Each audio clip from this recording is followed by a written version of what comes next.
नमस्कार दोस्तों, स्वागत है आपका हमारे official YouTube channel GS by India sir में। कैसे हैं आप सब? मैं उम्मीद करता हूं स्वस्थ होंगे, मस्त होंगे, अपनी तैयारी में व्यस्त होंगे।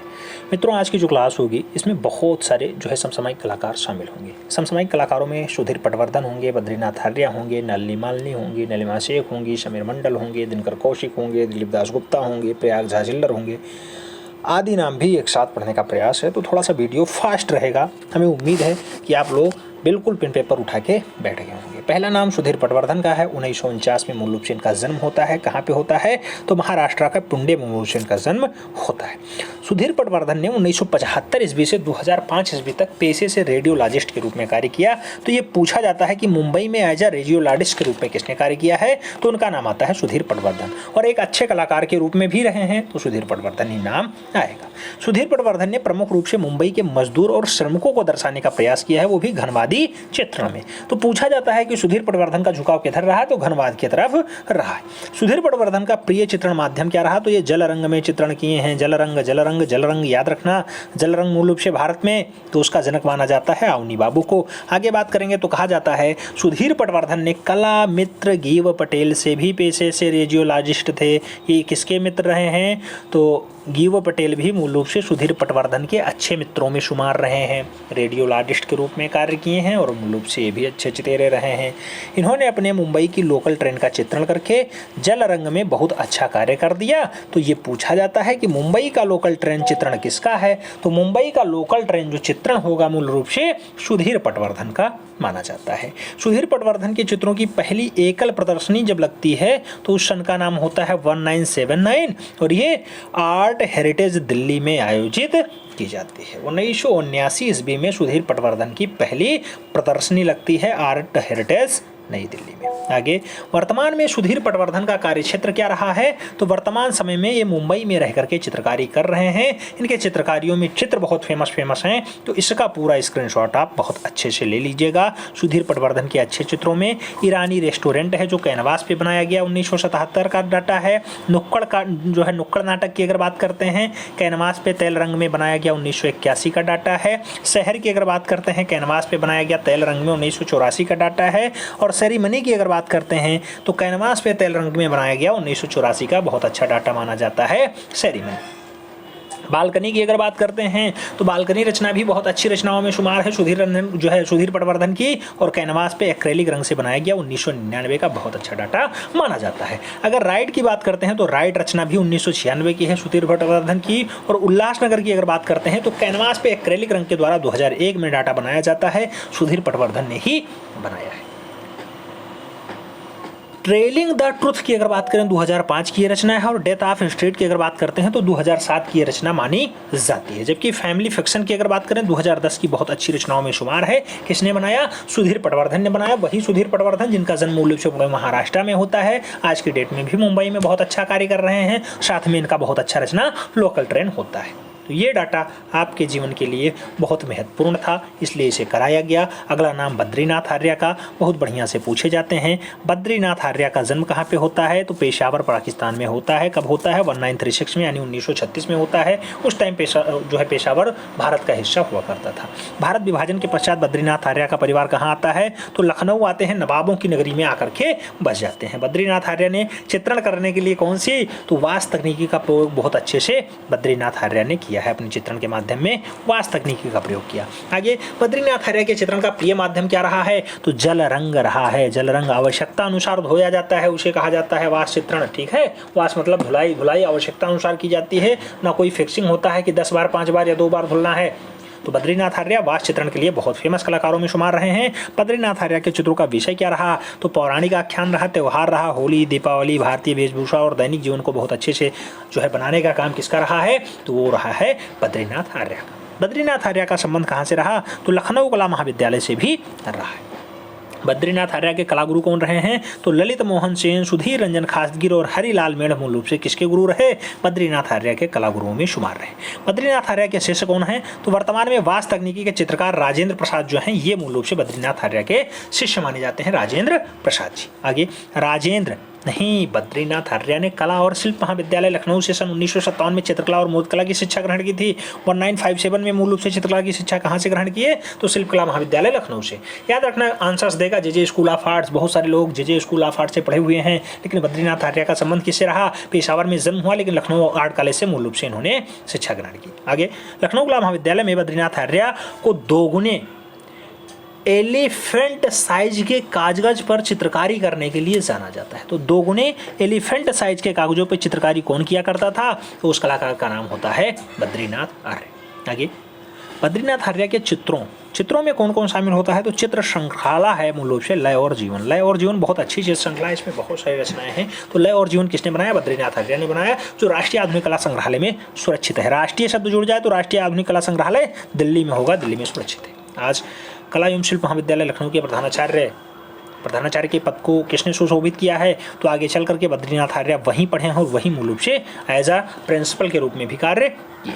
बद्रीनाथ आर्य के चित्रों का प्रथम एकल प्रदर्शनी कहाँ लगती है? अभी आपने देखा था सुधीर रंजन जो है काश्तगीर की, तो उनकी लगती है आर्ट हेरिटेज नई दिल्ली में लगी थी। कब लगी थी? 1979 में लगी थी। लेकिन बद्रीनाथ आर्य की अगर बात करते हैं तो 1953 में ही कश्मीर में आयोजित हो सकती है। आगे, प्रसिद्ध चित्रकार बद्रीनाथ आर्य का कला जीवन पर आधारित फिल्म आता है द साइलेंट इरोजन। कई कला वीथिकाओं में प्रस्तुत हो चुकी है। द साइलेंट इरोजन किसकी फिल्म है? बद्रीनाथ आर्य की एक छोटी सी फिल्म होती है। बद्रीनाथ आर्य प्रसिद्ध चित्र पी कहाँ वर्तमान में ABC आर्ट गैलरी वाराणसी में सुरक्षित है। ABC आर्ट गैलरी वाराणसी में कौन सा चित्र सुरक्षित है? पी कहाँ वास्तु तकनीकी पे बनाया गया बद्रीनाथ आर्य का बहुत अच्छी रचना है। पी कहाँ रखा हुआ है? वाराणसी संग्रहालय में रखा हुआ है। आगे अगर बात करते हैं बद्रीनाथ आर्य के बारे में, तो कहा जाता है कि यथार्थवादी शैली से प्रभावित चित्रकार बद्रीनाथ आर्य वास्तु तकनीकी के सिद्धहस्त कलाकार रहे। बिल्कुल, वास्तु तकनीकी के बहुत अच्छे कलाकारों में शुमार रहे हैं बद्रीनाथ आर्य जी। 1965 में बद्रीनाथ आर्य को राज्यपाल पुरस्कार से भी सम्मानित किया जाता है। बद्रीनाथ आर्य का विश्व प्रसिद्ध चित्र कौन सा है? तो शामरी बहुत फेमस रचना है। किसकी है? बद्रीनाथ आर्य की है। एक ग्रामीण महिला को सजाते संवारते चित्रित किया गया है सामरी में। यह चित्र नगर पालिका संग्रहालय प्रयागराज में सुरक्षित है। तो ये पूछा जाता है कि सामरी चित्र किसका बहुत फेमस रचना है जो नगर पालिका संग्रहालय प्रयागराज में रखा हुआ है? तो वो रचना बद्रीनाथ आर्य की मानी जाती है। आप जानते हैं आपके पेपर में मूल रूप से 35 से 50 क्वेश्चन, 35 to 50 क्वेश्चन मूल रूप से केवल और केवल कलाकारों से पूछे जाएंगे, इसलिए हम आपको लगातार कलाकार करा रहे हैं। आगे अगर बात करते हैं तो आगे आता है कि केंद्रीय ललित कला अकादमी की अगर बात करते हैं 1990-91 में बद्रीनाथ आर्य को राष्ट्रीय पुरस्कार से भी सम्मानित किया जाता है। वास्तु तकनीकी के सिद्धहस्त कलाकार कौन रहे हैं? तो वास्तु तकनीकी के सिद्धहस्त कलाकारों में बद्रीनाथ आर्य का नाम आता है। बद्रीनाथ आर्य का निधन कब होता है? 2013 यानी 2013 में इनका निधन हो जाता है। बद्रीनाथ आर्य के प्रमुख चित्र श्रृंखलाओं की अगर बात करते हैं तो महाभारत चित्र श्रृंखला होती है, 1967 में बनाते हैं। उमर खैयम चित्र श्रृंखला बहुत बार पूछी गई है। उमर खैयम चित्र श्रृंखला किसकी है? तो ये बद्रीनाथ आर्य की है। हालांकि ये बहुत सारे लोगों की रचनाएं हैं, लेकिन बद्रीनाथ आर्य भी उमर खैयम नाम से श्रृंखला बनाते हैं 1974 में यानी 1974 में। आगे गीत गोविंद श्रृंखला की अगर बात करते हैं 1975 में गीत गोविंद पे बहुत सारे रचनाएं किए थे। किसने? बद्रीनाथ आर्य ने। बद्रीनाथ आर्य के प्रमुख चित्रों की अगर बात करते हैं, पूरा स्क्रीनशॉट एक साथ ले लेना, देख लेना। बद्रीनाथ आर्य के चित्र तांडव आएगा, वास्तु तकनीकी का है, बहुत बढ़िया जल रंग में 1962 में बनाया था। गंगा उतरण की अगर बात करते हैं, गंगा उतरण पूछा जाता है, बद्रीनाथ आर्य से छप चुका है क्वेश्चन।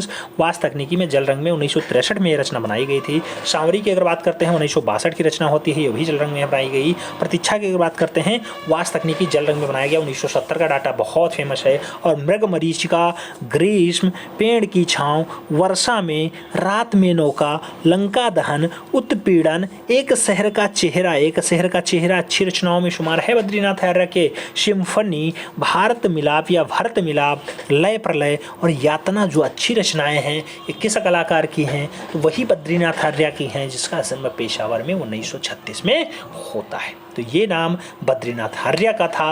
वास्तु तकनीकी के सिद्धहस्त कलाकार होते हैं, जन्म पेशावर में होता है, आते लखनऊ आर्ट कॉलेज से पढ़ते हैं और यहीं रहते हैं और यहीं पे प्रिंसिपल बनते हैं। 2013 में अपनी अंतिम सांस लेते हैं। अगला नाम आएगा नलिनी मालिनी का। याद रखना, रिवीजन के तौर पे आप ले रहे हैं तो निश्चित रूप से नोट डाउन करते रहना। जिस पे खास फोकस किया जाए वो आपको ध्यान देने की बात होती है। ज़्यादातर कलाकारों की शिक्षा पूछी जाती है, जन्म पूछा जाता है और इनसे जुड़े हुए किताब या इनसे जुड़े हुए चित्र पूछ लिए जाते हैं, तो उसी पे फोकस करना है।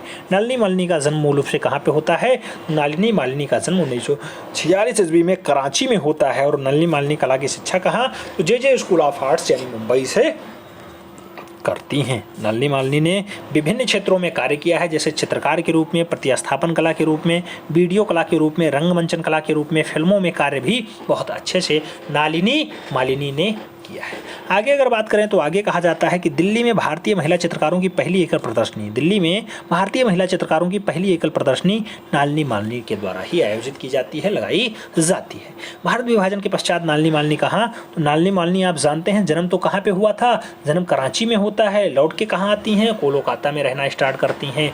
नलिनी मालिनी की गेम पीसेज इंस्टॉलेशन 2003 ईस्वी में प्रकाशित हुआ था। किसने बनाया? तो गेम पीसेज इंस्टॉलेशन मूल रूप से नलिनी मालिनी का है, बहुत अच्छी रचनाओं में शुमार है। आगे अगर बात करते हैं तो अगला पॉइंट आता है कि सन 2013 में इन्हें जापान का फुकुओका का पुरस्कार प्राप्त होता है। मालिनी को पहला एशियाई कलाकार पुरस्कार प्राप्त होने का गौरव भी मिल चुका है। कौन सा? फुकुओका पुरस्कार, जो जापान का बहुत अच्छा पुरस्कार माना जाता है। पहला एशियाई कलाकार होने के नाते थोड़ा सा चर्चा में आई। 2013 का ये बात होती है। आगे बात करें तो नलिनी मालिनी के अच्छे चित्र कौन से हैं? इसे सेव कर लेना, इसका स्क्रीनशॉट जरूर ले लेना। इच्छाओं का शहर किसकी रचना है? 1992 में नलिनी मालिनी ने बनाया। ग्रीक और हिंदू कथाओं का चित्रण या फिर चरित्र चित्रण किसने किया? जैसे मीडिया, तो ये सब डाटा भी नलिनी मालिनी ने बनाया। कैसेडा, सीता जैसी महिलाओं का चरित्र, तो ये भी नलिनी मालिनी ने बनाया। टोबा टेक सिंह मूल रूप से रचना किसकी है? नलिनी मालिनी की है। 1998 में बनाया जाता है। हेलमेट मशीन की अगर बात करते हैं तो हेलमेट मशीन भी नलिनी मालिनी की अच्छी रचना है।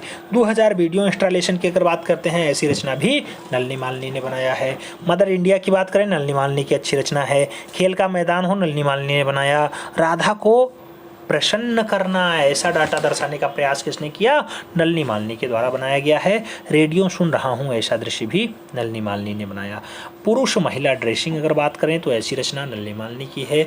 और नूह की अगर बात करें तो नूह रचना भी नलिनी मालिनी की है। गुब्बारे के ऊपर आदमी, कपट और मूल रूप से बतख की अगर बात करें तो ऐसी रचनाएं किस कलाकार की हैं? तो उस कलाकार का नाम नलिनी मालिनी है, जिसका जन्म 1946 में कराची में हुआ और लास्ट में आकर के वो कलकत्ता में रहने लगे। ये डाटा नलिनी मालिनी से था। इसके बाद नीलिमा शेख के बारे में हम लोग पढ़ेंगे। नीलिमा शेख की अगर बात करते हैं 1945 में इनका दिल्ली में जन्म होता है। 18 नवंबर का वो दिन होता है। नीलिमा शेख वर्तमान समय में कहाँ? तो बड़ौदा गुजरात में रह रही हैं। नीलिमा शेख की चित्रकला विस्थापन, लालसा, ऐतिहासिक वंश और पारंपरिक सांप्रदायिक हिंसा और स्त्रीत्व के विचारों पर केंद्रित कर रहा है।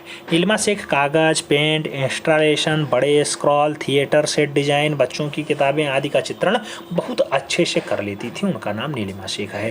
नीलिमा शेख ने महाराजा सियाजी राव यूनिवर्सिटी ऑफ बड़ौदा से मास्टर ऑफ फाइन आर्ट्स की उपाधि भी प्राप्त की है। कव्वल कृष्ण हो गया, देवयानी कृष्ण हो गए, नीलिमा शेख हो गई, काफी प्रभावित रही हैं देवयानी कृष्ण और कव्वल कृष्ण से। आगे नीलिमा शेख राजपूत और मुगल दरबारी चित्रों से भी ये प्रभावित दिखाई देती हैं। नीलिमा शेख का नाथद्वारा का पिछवाई चित्रण भी दस्तावेज के लिए 1980 में फेलोशिप प्राप्त हो चुका है। तो कौन सा नाथद्वारा का पिछवाई चित्रण किसने बनाया? नीलिमा शेख ने बनाया। उसके लिए मूल रूप से 1980 में इन्हें फेलोशिप से नवाजा जा चुका है। आगे अगर बात करते हैं तो आगे रचनाएं आती हैं कि नीलिमा शेख की सामूहिक प्रदर्शनी कहाँ होती है? तो शिकागो में 2017 में होती है, दिल्ली में 2016 में होती है, मुंबई में 2009 में होती है और कलकत्ता में 2017 में आयोजित हो चुकी होती है। नीलिमा शेख एक दृश्य कलाकार के रूप में जानी जाती हैं। तो पूछा जाता है नीलिमा शेख का संबंध कैसा है? दृश्य कलाकार के रूप में ख्याति प्राप्त है। नीलिमा शेख की अगर बात करते हैं तो नीलिमा शेख कलाकार गुलाम रसूल शेख की पत्नी होती हैं। तो ये पूछा जाता है जीएम शेख की पत्नी कौन? तो नीलिमा शेख होती हैं, जिनका जन्म 18 नवंबर 1945 को दिल्ली में होता है।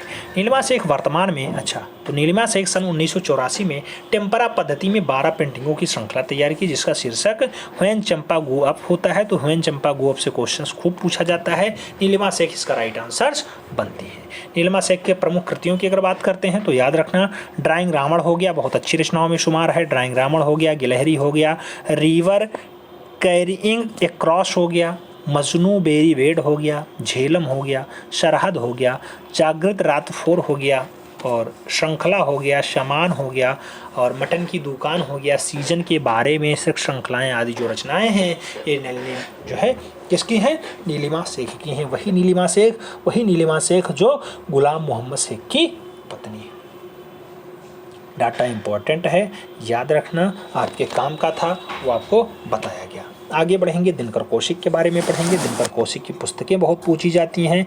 याद रखना, दिनकर कौशिक का जन्म कब होता है? 25 जून 1918 को। कहाँ पे होता है? कर्नाटका के धारवाड़ में होता है। कर्नाटका में वही है बादामी गुफा जहाँ पाई जाती है, वो है कर्नाटका। आगे, दिनकर कौशिक ने कला की शिक्षा तो 1940-46 में शांति निकेतन से प्रारंभ की। शांति निकेतन मतलब बंगाल वाला बेल्ट, बंगाल से मूल रूप से इन्होंने शिक्षा ग्रहण की है। दिनकर कौशिक ने 1942 में भारत छोड़ो आंदोलन में भी भाग लिया था। गांधी जी के साथ भारत छोड़ो आंदोलन में भी रहे हैं। आगे, दिनकर कौशिक त्रिवेणी कला संगम, ये पूछा जाता है त्रिवेणी संगम का संस्थापक सदस्य कौन रहा? तो दिनकर कौशिक रहे। कहाँ स्थापित होता है? तो दिल्ली में स्थापित होता है, दिल्ली, याद रखना। दिनकर कौशिक शिल्पी चक्र ग्रुप के भी कलाकारों में शुमार रहे हैं। और चित्रकार दिनकर कौशिक के चित्रों की प्रदर्शनी कहाँ लगती है? तो दिल्ली शिल्प चक्र की ओर से आयोजित की जाती है। दिनकर कौशिक ने गांधी मंडप की सजावट तो 1976 नहीं 1946 में 1947 ईस्वी में किया था गांधी मंडप की सजावट को। आगे आता है, दिनकर कौशिक ने सन 2002 में नंदलाल बोस नामक प्रसिद्ध पुस्तक की रचना की। हाँ, बिल्कुल की है। और इनकी पुस्तकों में कौन कौन सा है? तो डूडल फैंसी है, नंदलाल बोस है, एज एंड इमेज है, ब्लॉसम ऑफ लाइट है, ओंका कूरा कांकू कोजो है। उनका कूरा कांकू कोजो की अगर बात करते हैं, ऐसी रचना किसकी है? तो ये पुस्तक है दिनकर कौशिक की। वही दिनकर कौशिक जिनका जन्म 25 जून 1918 को कर्नाटका धारवाड़ में होता है।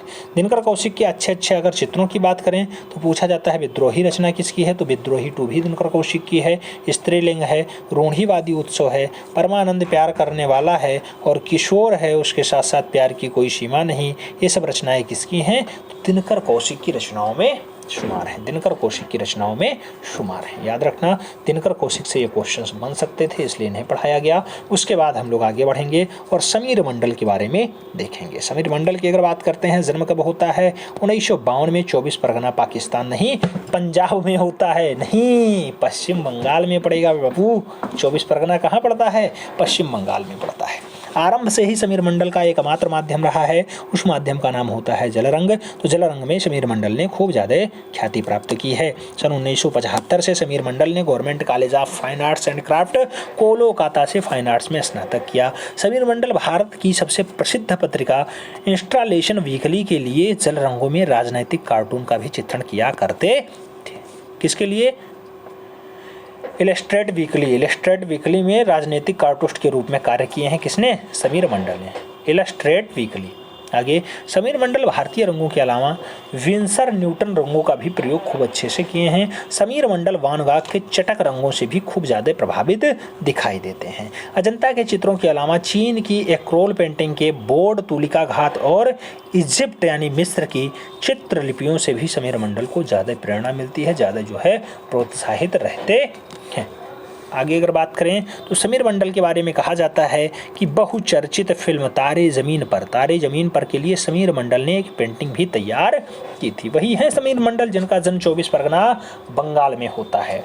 आगे, चित्रकार प्रभु जोशी तथा सफदर हाशमी दोनों समीर मंडल से काफ़ी ज़्यादा प्रभावित हैं। समीर मंडल द्वारा जलरंग में तैयार चित्र श्रृंखलाएं हैं। तितली चित्र श्रृंखला, फ्लावर पार्ट चित्र श्रृंखला, चेहरे के लिए चित्र श्रृंखला बेहद पसंद की गई है।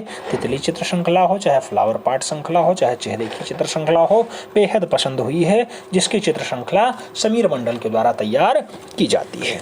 आगे अगर बात करते हैं तो आगे आता है कि मार्च 2012 में अपने 60वें जन्मदिन के अवसर पर उन्होंने मुंबई में कोलंबा में 60 चित्रों की एक एकल प्रदर्शनी भी आयोजित की थी। किसने की थी? समीर मंडल के द्वारा की गई थी। वर्तमान में समीर मंडल कहाँ? तो मुंबई में चित्रण का कार्य कर रहे हैं। वर्तमान समय में समीर मंडल ने extra lecture weekly off India पत्रिका में जल रंग से राजनैतिक कार्टूनिस्ट को चित्रित करने का काम किया। इलस्ट्रेटर वीकली ऑफ इंडिया पत्रिका में किसने मूल रूप से कार्टून को बनाने का काम किया? तो समीर मंडल के द्वारा किया जाता है। अगर समीर मंडल की अच्छी अच्छी रचनाओं की बात करें तो इस चित्र में शेल्टर आता है कागज़ पे जल रंग से बनाया हुआ, और मानसून आता है कागज़ पे जल रंग से दोहराया जो है बनाया गया रचना है। किसकी है? तो ये सारी रचनाएं समीर मंडल की होती हैं। समीर मंडल के बाद बहुत खास नाम आएगा दिलीप दास गुप्ता का। क्वेश्चन खूब जाता है। दिलीप दास गुप्ता का जन्म कहाँ हुआ? तो शिमला में 1931 में होता है। दिलीप दास गुप्ता ने नेपाल्स और इटली में कला का अध्ययन किया है। तो नेपाल्स और मूल रूप से इटली में कला का अध्ययन किसने किया? दिलीप दास गुप्ता के द्वारा किया जाता है। दिलीप दास गुप्ता बनारस हिंदू विश्वविद्यालय के दृश्य कला संकाय से चित्रकला के प्रोफेसर के रूप में भी सेवानिवृत्त हो चुके हैं। आगे अगर बात करते हैं तो कहा जाता है कि दिलीप दास गुप्ता ने अपने पूरे कैरियर को पवित्र शहर बनारस के पेंटिंग दृश्यों में बिताया है। जैसे गंगा चल रही है और किनारे पर एक मंदिर का दृश्य है, ऐसा दृश्य मूल रूप से किसने बनाया? तो वह दृश्य दर्शाने का काम दिलीप दास गुप्ता का ही रहा है। आगे बात करें तो कहा जाता है दिलीप दास गुप्ता तेल रंग के माध्यम से चित्रों में जान भरने का काम बहुत अच्छे से करना जानते थे। तो दिलीप दास गुप्ता के द्वारा तेल रंग में खूब ज़्यादा चित्रकारी की गई है। अगला पॉइंट आएगा कि दिलीप दास गुप्ता के अच्छे अच्छे चित्र कौन से हैं? तो इनके चित्रों में अनटाइटल्ड आएगा जो लैंडस्केप में बनाया गया है, 1996 में पेपर पर जल रंग से बनाया गया है, और टेम्पल बनारस की अगर बात करते हैं 1966 की रचना है। पवित्र शहर वाराणसी की अगर बात करें ये भी रचना किसकी है? तो ये भी रचना मूल रूप से दिलीप दास गुप्ता की मानी जाती है। उसके साथ बाजार का दृश्य किसका है? तो बाजार का दृश्य दर्शाने का प्रयास भी दिलीप दास गुप्ता ने अपने चित्रों के माध्यम से किया है। दिलीप दास गुप्ता जन्म पूछा जा सकता है शिमला 1931 में 1931 में होता है। दिलीप दास गुप्ता के बाद हम लोग प्रयाग झा झिल्लर को पढ़ेंगे। प्रयाग झा झिल्लर को अगर पढ़ें तो जन्म इनका कहाँ होता है? 1954 में ही 1945 में आगरा उत्तर प्रदेश में प्रयाग झा झिल्लर का जन्म होता है।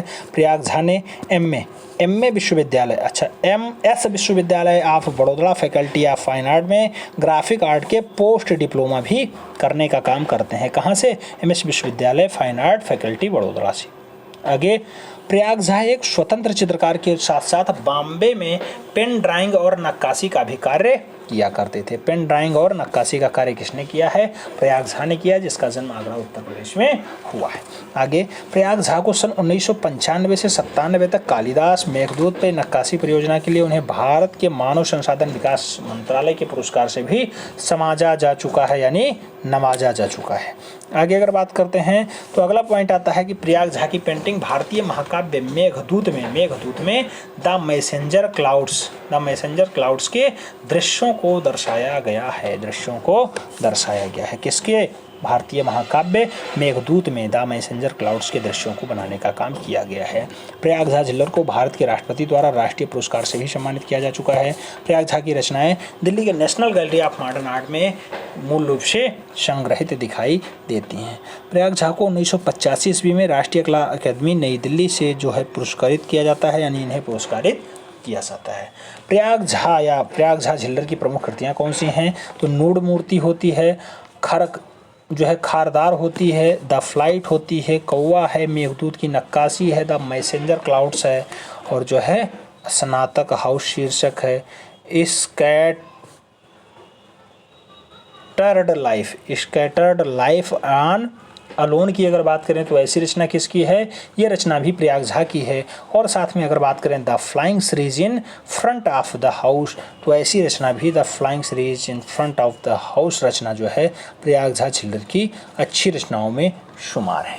प्रयागराज झिल्लर के बाद हम लोग नाम पढ़ेंगे रिनी धूमल का। रिनी धूमल की अगर बात करते हैं, जन्म 1948 में बंगाल में होता है। रिनी धूमल महिला प्रिंट मेकर के साथ साथ चित्रकार भी रही हैं। महिला प्रिंट मेकर तो हैं ही, साथ में एज आर्टिस्ट के रूप में भी फेमस हैं। रिनी धूमल में चित्रकला की शिक्षा तो MS विश्वविद्यालय बड़ोदरा से प्राप्त की है। आपने कला साधन के रूप में चित्रकला को सर्वप्रथम अपनाया था। आगे चल करके प्रिंट मेकर के रूप में भी कार्य करना स्टार्ट कर दिया। ये रिनी धूमल के बारे में बताया जा रहा है। आगे रिनी धूमल का संबंध प्रायः दृष्टता शांति निकेतन से ही रहा है और बाद में बड़ोदरा से भी शिक्षा ग्रहण कर लेती हैं। आगे बात करते हैं तो आगे कहा जाता है कि 1997 से 2005 तक रिनी धूमल ने बड़ोदरा विश्वविद्यालय में ललित कला विभाग में प्रोफेसर के रूप में भी कार्य किया है। तो कब तक ये प्रोफेसर रहे? 2005 तक रहे। आगे रिनी धूमल में सेरीग्राफी की श्रृंखला को या सेरीग्राफी श्रृंखला और कांच पे भी चित्रण का कार्य किसने किया? तो रिनी धूमल ने किया है। आगे रिनी धूमल शांति निकेतन में राम किंकर बैज के सानिध्य में भी कला की शिक्षा ग्रहण करती हैं। तो प्रख्यात मूर्तिकार हैं राम किंकर बैज, उनकी भी निर्देशन में इन्होंने कला की शिक्षा ग्रहण की है। आगे बात करते हैं तो आगे कहा जाता है कि रिनी धूमल ने बड़ोदरा में KG सुब्रमण्यम, कृष्णा रेड्डी, सोमनाथ होर जैसे कला गुरुओं के सानिध्य में कला की शिक्षा प्राप्त की है। तो कैसा ना एक महान चित्रकार के रूप में उभर करके आए। रिनी धूमल ने अपने कला में मूर्तिकला, सेरेमिक्स, प्रिंट यानी छापा चित्र और वुडकट, टेराकोटा, अलंकारिक चित्रों का माध्यम भी बहुत अच्छे से प्रयोग किया है। किसने किया है? रिनी धूमल के द्वारा ऐसा डाटा बताया जा रहा है। रिनी धूमल ने मुंबई के ताओ आर्ट गैलरी में पैरेलल विंग्स शो में पेंटिंग, मूर्ति और टेराकोटा से लेकर के टेपेस्ट्री और छाछठ कलाकृतियों की प्रदर्शनी लगाई जा चुकी है। अगर रिनी धूमल की प्रमुख कलाकृतियों की बात करते हैं तो अच्छी रचनाओं में आवता है जो है पावर चाइल्ड माने प्री मेकिंग वाला है। और देवी यहूदी मान रचना किसकी है? रिनी धूमल की है। यहूदी महिला रचना किसकी है? रिनी धूमल की है। विमान यात्रा की अगर बात करते हैं रिनी धूमल की है। अमर पहाड़ी जो है रिनी धूमल की है। और साथ में वुमेन्स ऑन मैन या वुमेन्स और मैन की अगर बात करें तो रिनी धूमल की बहुत अच्छी रचनाओं में शुमार है रिनी धूमल के बाद हम लोग किसे पढ़ेंगे? अपर्णा कौर को पढ़ेंगे। अपर्णा कौर का अगर बात करते हैं, जन्म 4 सितंबर 1954 को दिल्ली में होता है। अपर्णा कौर का जन्म एक सिख परिवार में हुआ है, याद रखना। अपर्णा कौर कला, मधुबनी और वारली लोक कला से भी खूब ज़्यादा प्रभावित रही हैं। अपर्णा कौर की माँ अजीत कौर पद्मश्री से भी सम्मानित हो चुकी हैं और पंजाबी भाषा की सुप्रसिद्ध लेखिका मानी जाती हैं। आगे अगर बात करें तो कहा जाता है अपने चित्रों में नारी प्रधानता का चित्रण किसने किया है? तो अपर्णा कौर के द्वारा ही किया जाता है। अपर्णा कौर की कलाकृतियाँ तैल रंग में mother and daughter data important है, याद रखना किसकी रचना है? तो अपर्णा कौर की है। किसमें है? तैलीय रंगों में इन्होंने बनाया है। कलाकृति तैल रंग में है और इसके जो है अमृता सहगल की कलाकृति से जो है काफ़ी प्रभावित रही हैं। आगे कलाकार BC सान्याल ने अब जो है अपर्णा कौर की कैंची कलाकार कह करके संबोधित किया था। तो BC सान्याल, भावेश चंद्र सान्याल अपर्णा कौर को कैंची कलाकार कहते हैं, कुल मिलाकर के उतरने वाला कलाकार मानते हैं। आगे अपर्णा कौर के समय चित्र श्रृंखला में काला रंग कैंची का प्रयोग 2 रूपों के लिए किया जाता था। तो काला रंग कैसे? मूल रूप से काला रंग का प्रयोग हुआ है और कैंची का प्रयोग 2 रूपों में बहुत अच्छे से किया गया है। आगे अगर बात करते हैं तो अगला पॉइंट आता है कि अपर्णा कौर ने दिल्ली के दंगे पे आधारित वर्ल्ड गोज ऑन चित्र श्रृंखला चित्रित किया। अपर्णा कौर ने 9 साल की उम्र में अमृता सहगल के चित्रों से प्रेरित होकर के अपना पहला तैलीय चित्रण माँ और बेटी बनाया था। अपर्णा कौर किसके प्रेरित होकर के? अमृता सहगल के चित्रों से प्रेरित होकर के कौन सी रचना बनाती हैं? माँ और बेटी रचना बनाती हैं। आगे अपर्णा कौर की बिटवीन डुएटिलिटी या डुएटिलिटीज, तो बिटवीन डुएटिलिटीज रचना किसकी है? अपर्णा कौर की है। चित्र श्रृंखला की कृतियाँ the embroiderer, tree of designer, tree of suffering, tree of enlightenment इत्यादि कलाकृतियाँ बहुत महत्वपूर्ण होती हैं। सारी की सारी रचनाएं किसकी हैं? तो अपर्णा कौर की हैं, जिनका जन्म दिल्ली में 1954 में सिख परिवार में होता है। आगे बात करते हैं तो 1993 ईस्वी में अपर्णा कौर ने कबीर पे body is just a government शीर्षक से 33 चित्रों की एक श्रृंखला तैयार की। अपर्णा कौर ने सन 2000 ईस्वी में सोहनी पर द लीजेंड ऑफ सोहनी नामक चित्र श्रृंखला बनाई थी। सोहनी पे कौन सी चित्र श्रृंखला? तो द लीजेंड ऑफ सोहनी चित्र श्रृंखला किसने तैयार की?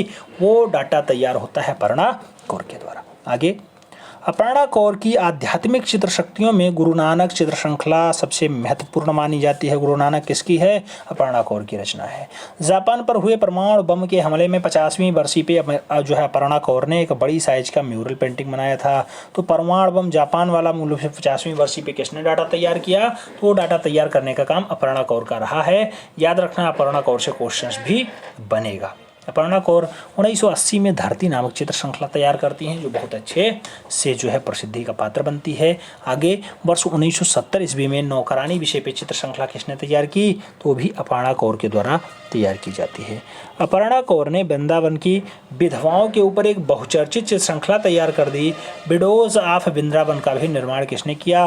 तो विडोज ऑफ वृंदावन बनाने का काम जो है अपर्णा कौर का रहा है। विडोज ऑफ वृंदावन यानी मथुरा, तो उसके लिए मूल रूप से चित्र श्रृंखला किसने तैयार की? उस कलाकार का नाम होता है अपर्णा कौर। अपर्णा कौर को वर्ष 1985 ईस्वी में all India fine arts and craft society से सम्मानित किया जाता है। और अपर्णा कौर के चित्रों की पहली एकल प्रदर्शनी 1975 ईस्वी में धारणा आर्ट गैलरी नई दिल्ली में आयोजित की जाती है। चित्रकला के लिए अपर्णा कौर 1986 ईस्वी में त्रिनाली पुरस्कार से भी सम्मानित होती है। त्रिनाली पुरस्कार किसे मिलता है? 1986 में अपर्णा कौर को मिलता है। अच्छी अच्छी श्रृंखलाओं की अगर बात करते हैं तो वर्ल्ड गोज ऑन श्रृंखला हो गई, सोहनी श्रृंखला हो गई, विडोज ऑफ वृंदावन हो गया, बुद्ध और समय श्रृंखला हो गई, नाग श्रृंखला हो गई, कबीर श्रृंखला हो गई, body in just a garment श्रृंखला हो गई। सारी की सारी रचनाएं किसकी हैं? तो उस कलाकार का नाम अपर्णा कौर होता है। आगे अगर बढ़ें तो मूल रूप से प्रमुख छापा चित्रों की बात हो तो ये भी मूल रूप से अपर्णा कौर के द्वारा बनाई जाती है। टाइम इमेजिंग की अगर बात करते हैं, ये एचिंग रचना में 1995 में बनाया जाता है अपर्णा कौर के द्वारा।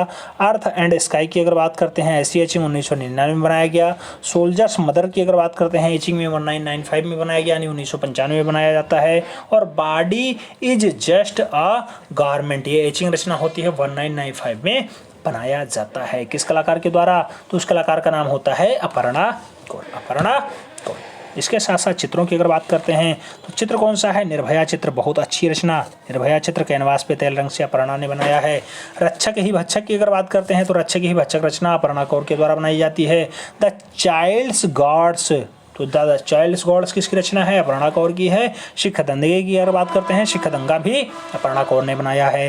व्हेन आर द नहीं वेयर ऑल दीज की अगर बात करते हैं, ऐसी चित्र श्रृंखला किसके द्वारा तैयार होती है? तो ऐसा चित्र भी मूल रूप से अपर्णा कौर के द्वारा बनाया जाता है। और अगर बात करते हैं फ्लावर्स व्हेन गोन, तो फ्लावर्स व्हेन गोन की अगर बात करते हैं, ऐसी रचना भी मूल रूप से अपर्णा कौर के द्वारा तैयार होती है। आफ्टर द बैटल की अगर बात करते हैं, अपर्णा कौर की है। नौकरानी की अगर बात करते हैं, अपर्णा कौर की है। ग्रीन वेमेन, ये ऐसी रचना किसकी है? हरी औरत, मूल रूप से अपर्णा कौर की है। और जो है दिन डिस्ट्रॉयर की अगर बात करते हैं, ऐसी रचना भी अपर्णा कौर की है। और जो है प्रकृति रचना किसकी है? तो प्रकृति को भी बनाने का काम अपर्णा कौर का ही रहा है।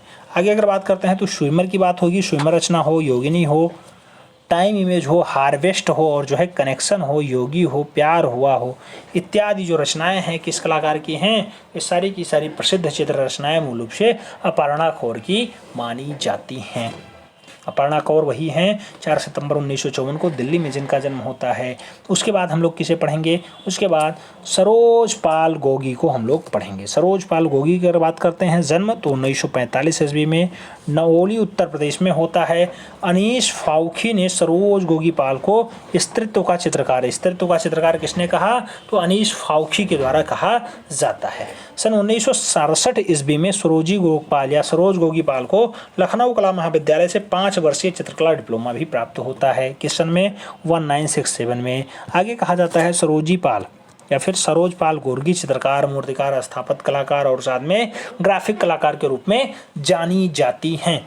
सरोज पाल गोर्गी अपने चित्रों के माध्यम से स्त्रियों के प्रति भेदभाव जैसी सामाजिक बुराइयों को उजागर करने का काम बहुत अच्छे से किया है। अगला पॉइंट आएगा कि सरोज पाल गोगी ने चित्रकला का विधिवत अध्ययन कहाँ से किया? तो कॉलेज ऑफ आर्ट्स नई दिल्ली से इन्होंने प्राप्त किया है। आगे किस कलाकार का नाम आएगा? आगे कलाकार का जो नाम आ रहा है उसे कहा जाता है कि कलाकार सरोज पाल गोर्गी ने अपने कला कैरियर की शुरुआत तो ग्राफिक कलाकार के रूप में की थी। याद रखना, ग्राफिक कलाकार के रूप में अपने कैरियर को सजोया था। जो है सरोज पाल गोर्गी ने सन 1993 ईस्वी में अयोध्या की सरयू नदी के किनारे की घटना से प्रभावित होकर के एक संस्थापन में रेड सरयू हैज आई का निर्माण किसने किया? तो सरोज पाल गोगी के द्वारा किया जाता है। कब किया जाता है? 1993 में किया जाता है। सरोज पाल गोगी ने प्रसिद्ध चित्र श्रृंखला कामधेनु 1989 में बनाया है और मूल रूप से सुंदर और मनोहारी चित्रण कामधेनु माना जाता है। सरोज पाल गोगी को पेंटर ऑफ फेमिनिटी नाम से भी जाना जाता है। पेंटर ऑफ फेमिनिटी कौन है? तो सरोज पाल गोगी को ही कहा जाता है, जिसकी अच्छी रचना कामधेनु है, याद रखना। आगे अगर बात करते हैं तो अगला पॉइंट आता है कि सरोज पाल गोगी जयपुर कला समिति के क्यूरेटर मतलब होता है अध्यक्ष की नियुक्ति भी पाती हैं। सरोज पाल गोगी ने अभी हाल ही में अपनी प्रसिद्ध कलाकृति फूलों के बीच सुंदरी धूमिल आर्ट गैलरी में प्रकाशित किया था। सरोज पाल गोगी या फिर गोगी सरोज पाल के चित्रों की पहली एकल प्रदर्शनी 1965 में 1965 में कहाँ लगती है? लखनऊ में आयोजित होती है। आगे बात करते हैं तो आगे डाटा आता है कि सरोज पाल गोगी के चित्रों का प्रमुख विषय नारी प्रधान रहा। कोशा विषय तो प्रमुख चित्रण का विषय नारी प्रधान रहा है। सरोज पाल गोगी वर्तमान में कहाँ रह रही हैं? तो राष्ट्रीय राजधानी क्षेत्र नई दिल्ली में रह करके कार्य कर रही हैं। अगर इनके चित्रों की बात करते हैं तो सरोज पाल गोगी के प्रमुख संस्थापन श्रृंखलाएं कौन सी हैं? तो स्वयंवर श्रृंखला है, सिंहावलोकन श्रृंखला है, रेड सरयू हैज आई है यानी लाल सरयू में आंखें, और river and icons of women series जो है मूल रूप से किसके संस्थापक हैं? तो इन सभी का संस्थापन का काम सरोज पाल गोगी का रहा है जो यशपाल जी की भतीजी होती है।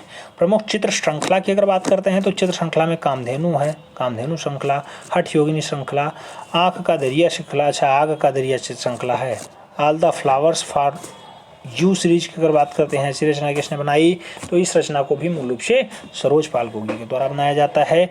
नटी विनोदिनी की अगर बात करते हैं, इसी श्रृंखला किसने तैयार की? सरोज पाल गोगी की है। और मदर एंड चाइल्ड श्रृंखला मूल रूप से किसने बनाया है? तो ऐसी रचना भी मूल रूप से सरोज पाल गोगी के द्वारा तैयार किया जाता है। सरोज पाल गोगी के अच्छे चित्रों की अगर बात करते हैं, कौन कौन से चित्र होते हैं? तो अच्छे चित्रों में मूल रूप से बीइंग अ वुमेन है, बहुत अच्छी रचना है। नाचता हुआ घोड़ा है, जिसे मूल रूप से डांसिंग हॉर्स कहते हैं, किसकी रचना है? सरोज पाल गोगी की है। और Kinnari story and story teller की अगर बात करते हैं, ऐसी रचना किसकी है? तो किन्नरी है, स्टोरी एंड स्टोरी जो है लवर है, ऐसी रचनाएं भी मूल रूप से ऐसी चित्र भी सरोज पाल गोगी के हैं। और द यंग मदर की अगर बात करते हैं, द यंग मदर भी रचना मूल रूप से किसकी है? सरोज पाल गोगी की है। और आनंदित नायिकाओं की अगर बात करते हैं तो ऐसी रचना भी सरोज पाल गोगी के द्वारा तैयार किया जाता है। उम्मीद है कि आप लोगों को सरोज पाल गोगी, चाहे उनका जन्म मूल रूप से नावली उत्तर प्रदेश का हो, चाहे अपर्णा कौर आपने पढ़ा दिल्ली में जिनका जन्म होता है 1954 में, चाहे आप तो रोहिणी धूमाल को पढ़ा है बंगाल में जिनका जन्म 1948 में होता है, चाहे आपने समीर मंडल को देखा है भी आप जानते हैं 24 परगना बंगाल में जन्म होता है, प्रयाग झा छिल्लर को भी आपने देखा जिनका जन्म मूल रूप से उत्तर प्रदेश का आगरा वाला बेल्ट होता है 1945 में होता है, जबकि आपने दिलीप दास गुप्ता को भी पढ़ा 1931 में शिमला में जिनका जन्म होता है। तो इन सबों को देखने के साथ साथ दिनकर कौशिक को भी आपने पढ़ा है 25 जून 1918 को कर्नाटका में जिनका जन्म होता है। और नीलिमा शेख की अगर बात करते हैं तो इनका जन्म मूल रूप से 18 नवंबर 1945 को दिल्ली में होता है। उसके साथ साथ आप अन्य कलाकारों को भी देखे हैं, जैसे नीलिनी मालिनी की अगर बात करते हैं तो मूल रूप से कराची में जन्म होता है। बद्रीनाथ हर्रा की अगर बात करते हैं पाकिस्तान में जन्म होता है। सुधीर पटवर्धन की अगर बात करते हैं तो इनका जन्म मूल रूप से पुणे महाराष्ट्र में होता है। जबकि आपसे बात की जाए विकास भट्टाचार्य की, तो विकास भट्टाचार्य मूल रूप से आप जानते हैं 1940 में कोलकाता में जिनका जन्म होता है। तो डाटा बहुत इंपॉर्टेंट है, इसलिए आपको कराने का पूरा प्रयास किया गया है। हमें उम्मीद है पसंद आया होगा। पसंद आया है तो वीडियो लाइक कर देना, मित्रों की भी जरूर शेयर करना, जिससे अधिक लोग लाभान्वित हो पाएँ। मिलते हैं सुन में, तब तक के लिए जय हिंद।